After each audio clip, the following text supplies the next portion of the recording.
আমাদের অনেকের একটা কমন সমস্যা, সেটা হচ্ছে যে আমাদের জন্ম নিবন্ধন কার্ড যে আছে সেখানকার ডেট অফ বার্থ অর্থাৎ জন্ম তারিখ এবং সার্টিফিকেটের যে জন্ম তারিখ বা ডেট অফ বার্থ এটা মিল থাকে না। এর জন্য অনেকে সাজেশন দেয় যে আমাদের সার্টিফিকেটটা হচ্ছে চেঞ্জ করতে হবে বা আমাদের বোর্ডে গিয়ে এটা পরিবর্তন বা জন্ম তারিখটা সংশোধন করে নিতে হবে। কিন্তু এটা একটা লেন্দি প্রসেস, আমাদের বোর্ডে যাইতে হবে এবং অনেক সময়ের একটা ব্যাপার। তো আমি আজকে জানাবো যে আমরা কিভাবে এই তারিখটা, আমাদের জন্ম নিবন্ধনের জন্ম তারিখটা আমরা সার্টিফিকেট অনুযায়ী সংশোধন করতে পারবো। তো এর জন্য আমাদের যে প্রসেসগুলো করতে হবে সেগুলো আমি বলবো। তো তার আগে আমার এই চ্যানেলটা আপনারা অবশ্যই সাবস্ক্রাইব করুন। আমরা এটি দুইভাবে করতে পারি। একটা হচ্ছে আমরা নিজে অনলাইনে আবেদন করে করতে পারবো, আর একটা হচ্ছে আমরা ইউনিয়ন পরিষদে গিয়ে আবেদন ফি দিয়ে আমরা করতে পারবো। আজকে আমি জানাবো যে কিভাবে আমরা ইউনিয়ন পরিষদে আবেদন ফি দিয়ে আমরা আবেদনটা করতে পারবো এবং মোবাইল দিয়ে আমরা নিজেরা বাড়িতে কিভাবে করতে পারবো, এটা আমি পরবর্তী ভিডিওতে দেখাবো।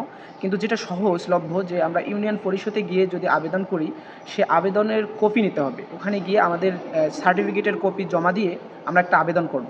এই আবেদনের একটা কপি আমাদেরকে নিতে হবে। এই কপিটা এবং আমাদের সার্টিফিকেটের যে ডকুমেন্টস বা যে সার্টিফিকেট অনুযায়ী আমরা আমাদের জন্ম নিবন্ধনের ডেট অফ বার্থটা পরিবর্তন করব, সেই সার্টিফিকেটের কপি এবং আমাদের অনলাইন আবেদন কপি একটা নিয়ে আমাদের উপজেলা নির্বাহী কমিশনার এর কাছে যাইতে হবে। সেটা হচ্ছে আমাদের উপজেলা যাইতে হবে, ইউনো অফিসে যাইতে হবে। তো এই ইউনো অফিসে গিয়ে আমাদের এটা জমা দিতে হবে। জমা দিয়ে আমাদের 1 সপ্তাহ অপেক্ষা করতে হবে। আমরা যে আবেদনটা করব, এই আবেদনটা তারা অ্যাকসেপ্ট করবে এবং আমাদের ইউনিয়ন পরিষদে একটা মেল পাঠাবে।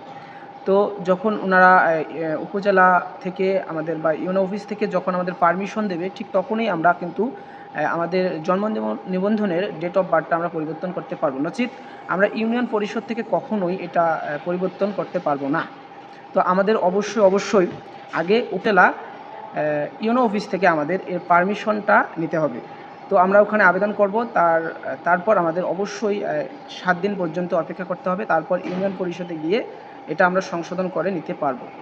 এতে আমাদের অনেক সময় বেঁচে যাবে এবং খরচও অনেক কম হবে। ধন্যবাদ।